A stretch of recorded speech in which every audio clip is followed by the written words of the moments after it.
आज जो हमारे गेस्ट है अभी यहाँ पर पीछे बैक स्टेज पर, उनको आपने जब भी YouTube पे देखा होगा, हमेशा हंसते हुए देखा होगा. Please give an energetic and warm welcome to the one and only Amogh Lila Prabhu जी.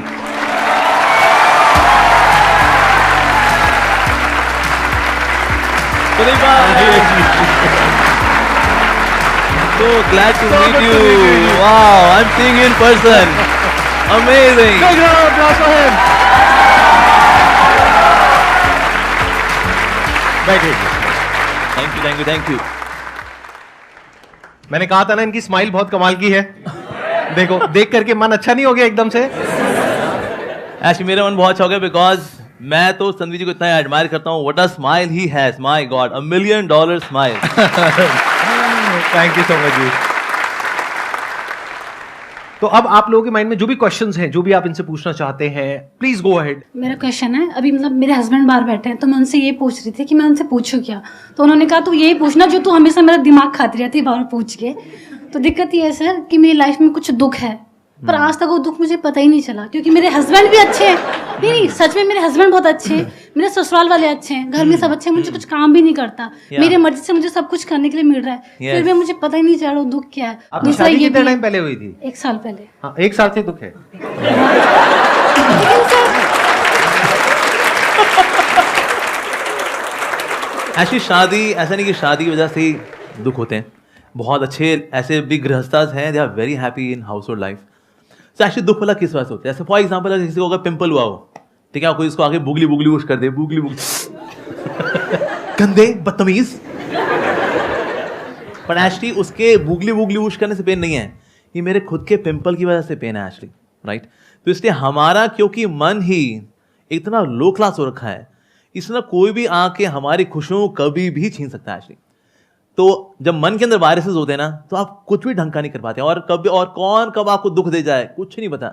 ये औरों की वजह से दुख नहीं है, ये दुख वास्तव में मेरी वजह से है. तो इसलिए हमें अपने मन को चंगा करना पड़ेगा. मेरे पास एक समय एक फैमिली आई थी, उन्होंने बोला कि हमारी बहू है जी बड़ा दुखी रहती है. मैंने कहा क्यों दुखी रहते हो आप? मैंने कहा आपके पति अच्छे नहीं हैं. नहीं जी बहुत अच्छे पति है मेरे, एकदम देवता स्वरूप मेरे पति हैं. मैंने कहा फिर आपके इन लॉज दुखी करते होंगे. मैंने कहा देखिए इन लॉज होते हैं, माता पिता होते हैं. नहीं बिल्कुल माता पिता से ज़्यादा प्यार करते हैं मेरे को, ऐसा मत बोलिए आप. मैंने कहा अच्छा. मैंने कहा ये बच्चे तंग करते होंगे. मैंने कहा बच्चे देखो कलयुग का प्रोडक्ट है सबके सब, ये तो क्या करना है इसलिए. नहीं जी ऐसा मत बोलिए आप, मेरे बच्चे बहुत अच्छे हैं. मैंने कहा अच्छा फिर फाइनेंशियल क्राइसिस रहते होंगे. मैंने कहा देखिए लक्ष्मी तो सिर्फ नारायण के चरणों में ही स्टेबल रहती है, बाकी जगह तो कभी आनी है कभी जानी है. जो राजा है वो रंग है, जो रंग है वो राजा है. नहीं ऐसा नहीं है, बहुत पैसा है हमारे पास, financially I am also fine. मैंने कहा फिर आपकी हेल्थ खराब रहती होगी. मैंने कहा देखिए कलयुग के शरीर हैं ये, घुटनों के दर्द, लोअर बैक पेन. मैंने कहा नहीं ऐसा नहीं है, बहुत तगड़ी हूँ, ऐसे दबा दूं जान निकाल दूं किसी की. मैंने कहा अच्छा ये बढ़िया है. मैंने कहा फिर दिक्कत क्या है आपको? ये दिक्कत ये है जी मैं चाहती हूँ हम लोग यूएस में सेटल हो जाए. मेरे हस्बैंड कहते हैं नहीं हम इंडिया में ही रहेंगे. ये सोच के मैं दुखी रहती हूँ. तो ये मन का स्वभाव है. जैसे आपने देखा कभी ना जब सौंफ दांत में फंस जाती है, बार बार जीभ कहाँ जाती है?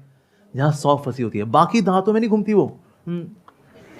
और ये कैसे हम जहाँ दिक्कत है वही यही मन है.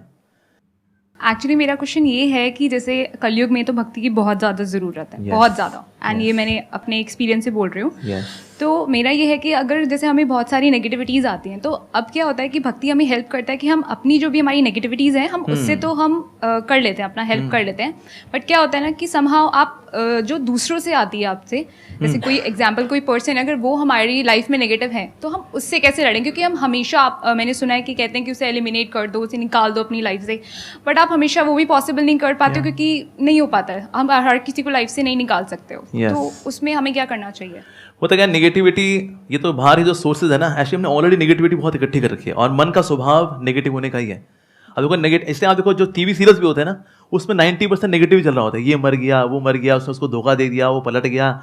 और लोग ऐसे 5-5 हज़ार एपिसोड के बिना कहानी के टीवी सीरियल देख करके जिंदगी अपनी खराब कर चुके हैं, और आज भी खुशी खुशी कर रहे हैं.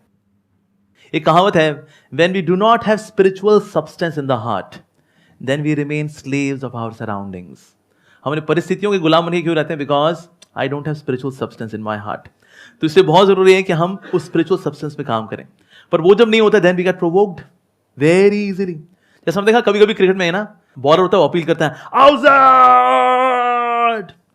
अंपायर बोले वाह यार क्या अपील किया भाई, वही आउट है यार. ऐसा होता है. नो बोले कितनी अच्छी अपील कर ले, अंपायर नॉट आउट, ऐसे होता राइट। वो ये देता है, वो भले दोबारा अपील करे, इवन देन जो अंपायर होता है वो थम करके बोलता है नो नॉट आउट। इस तरह से मन का भी अंदर से स्वभाव है जो नेगेटिविटी से भरा हुआ है, चिल्ला दे, दिखा दे इसको इसकी औकात। तो हमारे अंदर सब्सटेंस है नहीं, कहते भाई मन में एक बार गाली आई है मुंह से निकलनी तो बनती है।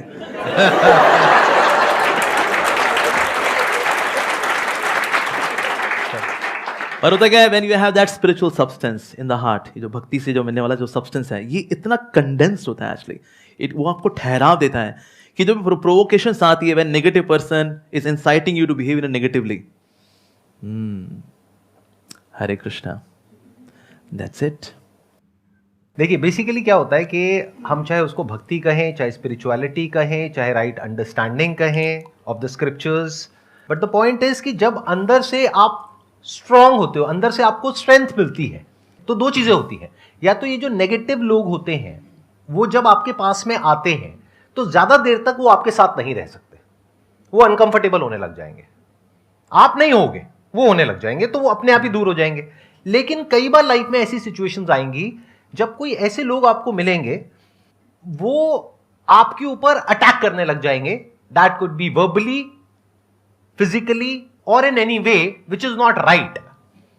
उस वक्त आपको लड़ने की स्ट्रेंथ चाहिए, वो स्ट्रेंथ भी आपको स्पिरिचुअलिटी से मिलेगी। Then you need to have that kind of a frame of mind कि बड़े आराम से ठंडे दिमाग से सोच करके समझ करके फिर आपको लड़ना है। जैसे महाभारत में भगवान कृष्ण ने बोला अर्जुन को लड़ने के लिए, ये थोड़ी कि भागने के लिए, जब लड़ने का मौका आ गया है तो लड़ना भी है। तो ऐसा नहीं है कि there is one solution for all kinds of situations, there are different kinds of people and we need to deal it in a different way. For example, आप कहीं पे जॉब करते हो और वहां पे मान लेते हैं कोई बॉस है आपका और वो आपसे बदतमीजी से बात कर रहा है, वहां पे you need to have that kind of strength कि आपको उसके सामने खड़े होकर के बोलना है, चाहे सबके सामने चाहे अकेले में, इनफ इज इनफ, आज के बाद में दोबारा से मेरे से इस तरीके से बात नहीं करनी है। सिंपल, यही तो बोलना है। इसके लिए भी तो स्ट्रेंथ चाहिए ना। तो वो स्ट्रेंथ कहां से आती है? जब हमारे अंदर एक कॉन्फिडेंस होता है कि हां मेरे साथ में या तो कोई है, दैट कुड बी भगवान, शक्ति, या फिर अगर मैं कुछ सही करूंगी तो मेरे साथ में गलत हो कैसे सकता है। हाँ, शॉर्ट टर्म में हो सकता है, लॉन्ग टर्म में हो ही नहीं सकता अगर मेरी नीयत साफ है तो। ठीक है, ठीक है जी।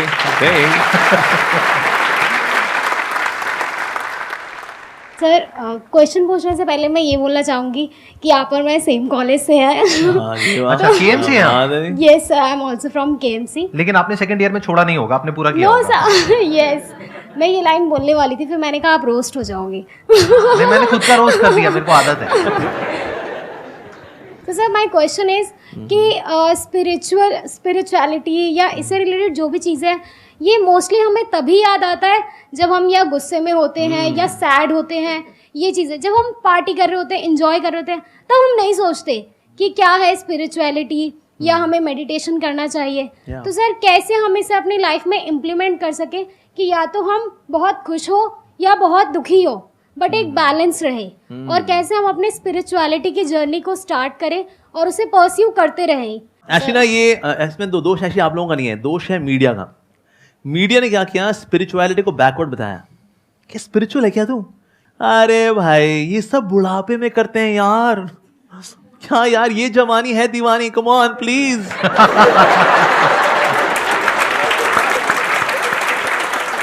तो मीडिया में ऐसे दिखाते हैं, किसी को दिखाना होगा ना कोई जाहिल आदमी है, बेवकूफ आदमी है, वो ऐसा कर होगा, अरे टन टन टन, और एक जीनियस आदमी बड़ा हैंडसम गुड लुकिंग व्यक्ति आएगा, I am a self made man, मैं जो हूं अपने दम पे हूं, और ये दिखाते ये है पॉजिटिव कैरेक्टर। और जो भगवान को मानने वाला है बेसिकली क्या है, नॉट सो इंटेलिजेंट। और एक तरह के ये भी एक कंफ्यूजन है कि बुढ़ापे में ही स्पिरिचुअल होते हैं। भाई अभी तो जिम्मेदारियां हैं जी, गृहस्थ हैं हम लोग अस्त हैं, व्यस्त हैं, त्रस्त हैं, चारों खाने पस्त हैं, क्योंकि हम गृहस्थ हैं। अभी थोड़ी ना।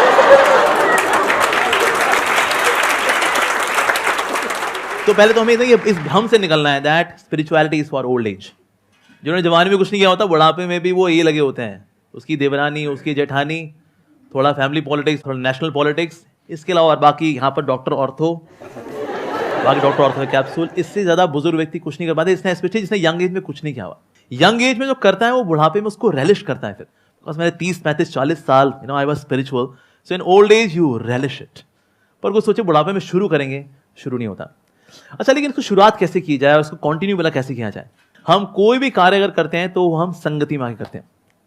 From association comes desires.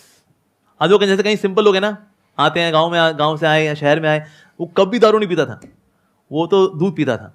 यहाँ पर आया शहर में, भैया इलायची फ्लेवर दूध दे दो भैया। उसके दोस्त दूध पीता है, अबे दारू पिया कर लल्लू। And then he gradually develops the desire to have wine. Association, संगति, राइट? तो इसलिए कोई भी कार्य अगर संगति से होता है तो फिर स्पिरिचुअलिटी भी कैसे होगी? संगति से। अभी वो जो दारू पीने वाले लोग भी है ना, वो संगति में जो पीते हैं ना, तो उनको दारू का नशा चढ़ता है। संगति। आपने दारू के बारे में इतना बोल दिया, कुछ लोगों के मुंह से लार टपक रही है, मैं देख रहा हूँ। ये पूरा गीला गीला कर दिया उन्होंने यहाँ पे। तो जब नशा चढ़ता है तो संगति में चढ़ता है, तो स्पिरिचुअलिटी का नशा भी कैसे चढ़ेगा? संगति तो करनी ही पड़ेगी। We should have holy association. Actually पहले Indian culture was very simple. पहले लोग खेती बाड़ी करते थे और उसके बाद आएंगे और फिर इकट्ठा होंगे और फिर सबके सब क्या करेंगे? हरि कथा सुनेंगे, राम कथा सुनेंगे और वहां पर संत महात्मा जी हैं, सब सुनते हैं और फिर सबको थोड़ा सा प्रसाद दिया जाता है। दैट वाज इंडियन कल्चर, वैदिक कल्चर एक्चुअली। तो ये कल्चर क्योंकि हमने भुला दिया, इसलिए हमको लगता है वेल अब जब तनाव में होंगे तो भी तो जाएंगे प्रभु के पास। नहीं, हमें हमेशा when we are always ready, then we can tackle situations of life very nicely. So prayerful attitude या spirituality should not be emergency wheel, it should be steering wheel. मान लो आपको कोई who is your near and dear, whom you love the most? Mother. ठीक है, मैंने आपकी mother को kidnap कर लिया अगर, ठीक है, और आपके घर में मैंने सीसीटीवी कैमरा लगा दिया मैंने कि क्या नाम है आपका? अंजलि। मैंने कहा अंजलि जी, आपको लगा मैं एक संत हूं, पर मैं तो डाकू था और मैंने आपकी माँ को किडनैप कर लिया है। अगर आपने रोज आधा घंटा भगवदगीता पढ़ी और आधा घंटा भगवान का नाम लिया तो आपकी मां को कुछ नहीं होगा, लेकिन जिस दिन ये नहीं हुआ तो सोच लेना फिर। तो आपके पास कोई गपबाजी करने के लिए आएगा ना, कहता है अरे बाबा प्लीज जाओ, I am to do this. वो अमोघ लीला प्रभु आए थे संदीप जी के शो में, हमें नहीं पता था उनकी असलियत। मेरी मां को किडनैप किया उन्होंने, घर पे सीसीटीवी कैमरा लगाया हुआ है, कुछ करना है ये अभी। टाइम निकलेगा 100% निकलेगा, because your mother is priority और उनकी वजह से वो spiritual activity will become priority और उसके लिए टाइम निकलेगा ही निकलेगा। उसके बाद कोई बोलेगा अरे नेटफ्लिक्स से पिक्चर आई हुई है लाल सिंह चड्ढा आओ, अरे नहीं भाई नहीं, प्लीज ये CCTV camera, oh no, time निकलेगा, राइट? मेरे माइंड में वैसे एक क्वेश्चन आ रहा है, I am just curious to know, please बताइए। अगर आप बताना चाहें तो दैट्स ओके, अगर नहीं तो कोई बात नहीं, फील फ्री। तो जब से आप इस बात पे आए जी, उससे पहले जैसे मैंगो पीपल हम सब हैं वैसे ही थे आप, या हमसे थोड़ा अलग थे? मतलब शुरू से ही कुछ अलग थे? नहीं, आई वाज आल्सो नॉर्मल। मैं आप लोगों से, मैं ऐसा नहीं मैं वीनस या मार्स से यहाँ उतरा हूँ, मैं बिल्कुल मैं मतलब 14 फरवरी को आप भी मतलब पूरा वो मैं बताता हूँ उसकी वजह इसलिए क्या है। वैसे तो मैं बिल्कुल नॉर्मल ही था, पर ना मेरी लाइफ में थोड़ा ट्विस्ट ये हुआ कि 14 फरवरी के बाद 15 फरवरी को लोग बहुत काउंसलिंग लेने के लिए आया करते थे। 14 फरवरी को लोग करा लेते हैं जो करना होता है उनको, उसके बाद दिल टूटे हुए जो होते हैं वो 15 फरवरी को आते हैं। So somehow by arrangement of the Lord, पता नहीं क्या कहेंगे, I was like love guru, you know love Guru.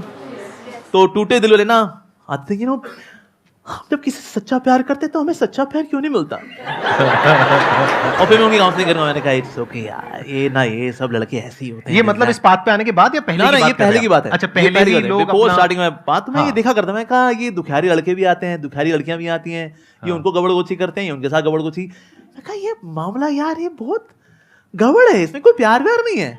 Nobody loves anyone, सब खुद से प्यार करते हैं एक्चुअली। तो ये वैलेंटाइन डे कुछ नहीं होता कि जब तक तुम मेरी इंद्रिय को तृप्त करती रहोगी, आई लव यू, और तुम भी अगर करते रहोगे आई लव यू टू। मैं कहा यार ये तो बहुत गड़बड़ मामला है।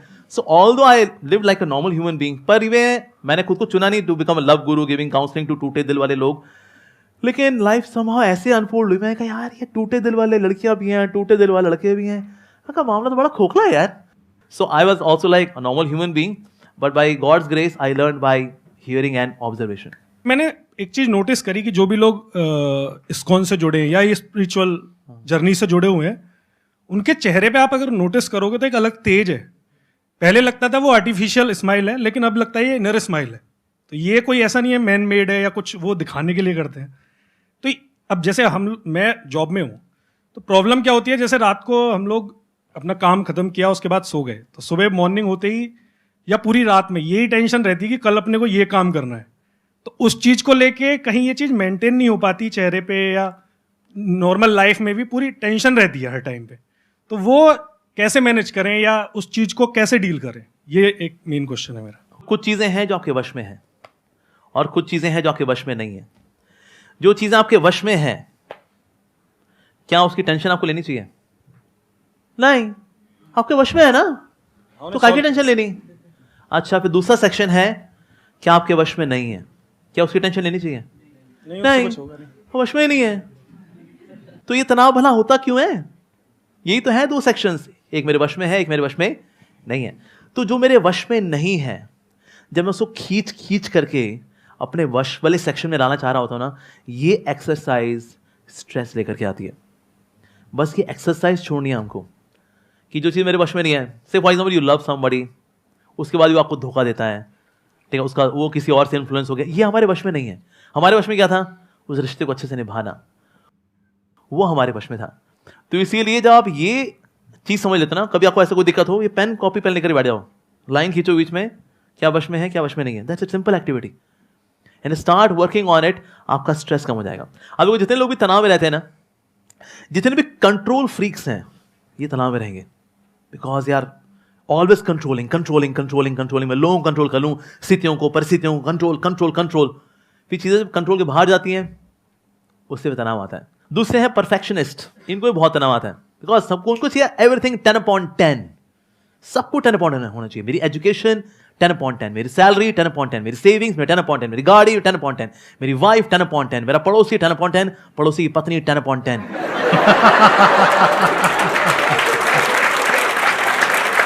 एक मिनट, मैं बीच में रोकूंगा। सब कुछ। सर, ऐसे जोक्स कहाँ से आते हैं? मतलब हम लोग ऐसी जोक्स मारे समझ आता है, बट आपके अंदर ये जोक्स आते कहाँ से हैं? ये मैन्युफैक्चरिंग डिफेक्ट है, ऑब्जर्वेशन है ना? आपके पास में जो लोग आते हैं अपने दुख लेकर के, तो वहां पे आप उनको ऑब्जर्व कर लेते हैं। बढ़िया, बताइए। सो ये सेकंड क्लास, इनको तनाव होता ही होता है, परफेक्शनिस्ट। तीसरे है एंजॉयमेंट मैनिएक्स, जिनको हर चीज में मजा चाहिए, जो करेंगे ना यार मजा करेंगे यार, नौकरी करूंगा ना मजा होगा, मैं शादी करूंगा ना मजा के लिए, मैं सब कुछ मजे के लिए करता हूँ, मजा मजा मजा मजा। जब मजा नहीं होता, अबे यार फूक गई हमारी जिंदगी। हर चीज मजे के लिए थोड़ी होती है। There are few things to be done out of duty. For example पढ़ना ही है, ठीक है जी, अब उसमें मजा तो नहीं आ रहा, अबे यार C++, जावा, इनको पढ़ते पढ़ते मर जावा, क्या करूं यार, ड्यूटी है। ऐसे so few things out B done out of sense of duty. तो ये तीन तरह के लोग, इनको तनाव रहेगा ही रहेगा। कौन से लोग हैं? Control freaks, perfectionist, enjoyment maniacs. जितना आप इन एटीट्यूड से अपने आप को अलग कर पाओगे ना, उतना आप बिंदास हो जाओगे। आपने ये कहा कि जो लोग स्पिरिचुअल पाथ पे चल रहे होते हैं, जैसे कि प्रभु जी हैं या इनके जैसे और जो लोग हैं, तो उनके चेहरे पे एक अलग ही तेज होता है। आप जो कि जॉब कर रहे हो, वहां पर वो पॉसिबल नहीं हो पाता है। तो यहां पर एक बहुत बड़ी प्रॉब्लम है। वो क्या है कि एक सिचुएशन है जिसके बारे में हमें कुछ नहीं पता है, लेकिन हमने कुछ अज्यूम कर लिया है। जैसे कहावत आप लोगों ने सुनी होगी, दूसरे की थाली में घी हमेशा ज्यादा लगता है। ये मत समझना कि हमारी लाइफ में कोई प्रॉब्लम नहीं है या किसी की भी लाइफ में कोई प्रॉब्लम नहीं है। सबकी लाइफ में अपनी अपनी प्रॉब्लम्स होती हैं, अलग अलग तरीके की होती हैं। तो गड़बड़ क्या हो रही है, आप अभी जो हो, आपको लग रहा है वहां पर कुछ इश्यू है। क्यों? क्योंकि आपको इन कंपैरिजन आपको ये लग रहा है कि हमारी लाइफ में कुछ बेटर है। That could B me, that could be him, that could B anybody else. मैं आपको सच बता रहा हूं, सच, कि अगर आपको कुछ दिन के लिए इस बॉडी में से निकाल दिया जाए और इस बॉडी में रख दिया जाए, मैं इनकी बात नहीं करता, अपनी बात करता हूं, इस बॉडी में रख दिया जाए, आप 2 दिन में परेशान हो जाओगे। मतलब मेरी लाइफ इतनी गंदी नहीं है लेकिन आपके लिए गंदी है, क्योंकि आपकी अपनी एक पर्सनालिटी है, आपका अपना एक बेसिक थॉट का, माइंड का स्ट्रक्चर है। तो आपके लिए आपकी लाइफ बिल्कुल परफेक्ट है। जैसे बोलते हैं ना, कोई पौधा जहां पर हो रहा है तो वो प्रकृति के अकॉर्डिंग जहां पर भी है वो परफेक्ट है। अब वो पौधा अगर किसी और के जैसा बनना चाहता है तो दूर से देखने में बड़ा अच्छा लग सकता है, लेकिन जब वो वहां जाएगा एक्चुअल में, तब उसको समझ आएगा। तो कभी भी ऐसी इल्यूजन्स अपने अंदर मत पालो। लाइफ में अगर सुखी रहना है तो मैं आपको बिल्कुल रूट लेवल पे बता रहा हूं। हम सबके अंदर कुछ इल्यूजन्स हैं, हम सबके अंदर माइंड में कुछ आइडल्स हैं कि अरे वो है, वो है, वो है, वो है, वो है, उसकी लाइफ तो बहुत बढ़िया है, वो तो अंदर से बहुत ऐसा है, वो तो ऐसा है, वो तो वैसा है, वो तो अरे मैं तो ऐसा हूं, मैं तो वैसा हूं। ना भैया ना, ऐसा कुछ नहीं है। इस गलतफहमी से बाहर आ जाओ जितनी जल्दी आ सकते हो। आप जो हो, जैसे हो, परफेक्ट हो। अच्छा, मैं आपसे एक सवाल पूछता हूं, सिंपल सा। आज आपकी एज कितनी है? 29। 29। आई एम अज्यूमिंग कि अच्छी खासी आपकी सैलरी होगी। हाँ, डिसेंट है सर। डिसेंट है। तो जब आप 17-18 साल के थे, क्या आपने सोचा था कि आज आप इस लेवल पे होंगे? चार्टर्ड बनने के बाद जो सोचा था उसके डबल पे तो एटलीस्ट हूं मैं, जो सोचा तो था। जितना आपने सोचा था उसके आप अभी डबल पर हो। राइट। अगर हम 10 साल पीछे चले जाएं तो। हाँ। बल्कि 10 साल पीछे तो ये भी क्लियर नहीं होगा कि पता नहीं जॉब भी लगेगी या नहीं लगेगी, पता नहीं सीए भी कंप्लीट होगा या नहीं होगा, पता नहीं कितने अटेम्प्ट्स में होगा। जी। राइट, ऐसे सब थॉट चल रहे थे। राइट। तो आज आपको उससे डबल मिल चुका है जितना आपने सोचा था। राइट। लेकिन अब प्रॉब्लम की जड़ क्या है? सोचो। प्रॉब्लम की जड़ अगर देखा जाए तो एक ही है। If you start comparing yourself with someone else, that could be anyone, that could be a guru, that could be an idol, that could be a person, that could be your friend, your relative. मेरी salary जितना मैंने सोचा था उससे तो double है, लेकिन वो मेरे परिवार में वो है ना, उसकी 10 गुना है। ये प्रॉब्लम है कि मेरी लाइफ वैसे तो बहुत बढ़िया है, लेकिन इनकी लाइफ मेरी लाइफ से भी बहुत बढ़िया है। काश मेरी लाइफ ऐसी होती। आपको 4 दिन के लिए ऐसी लाइफ मिल जाएगी ना, तब आपको समझ में आएगा कि कितनी तपस्या करनी पड़ती है, सुबह कितने बजे उठना पड़ता है, कितना कुछ करना पड़ता है। इसमें कुछ आप ऐड करना चाहेंगे? एक्चुअली इसमें एक और चीज़ है जो कि बहुत अच्छी चीज़ हाईलाइट किया संदीप जी ने, कि ना we all have our own individuality, और उस इंडिविजुअलिटी की ना कभी इंसल्ट नहीं करनी चाहिए। God has made each and every soul unique. When we compare ourselves कि हम भी वैसे बन जाएं, आप इंस्पिरेशन ले सकते हैं किससे। मान लो को संदीप से इंस्पिरेशन लेता है अगर, कि कितना अच्छा समझाते हैं, इंस्पिरेशन ले ले।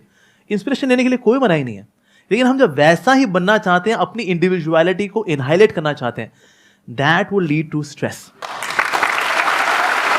थैंक यू प्रभु जी यहाँ पर आने के लिए। मुझे बहुत अच्छा लगा आपसे मिलकर। मुझे बहुत अच्छा लगा आपसे मिलकर के। Big round of applause for him. Thank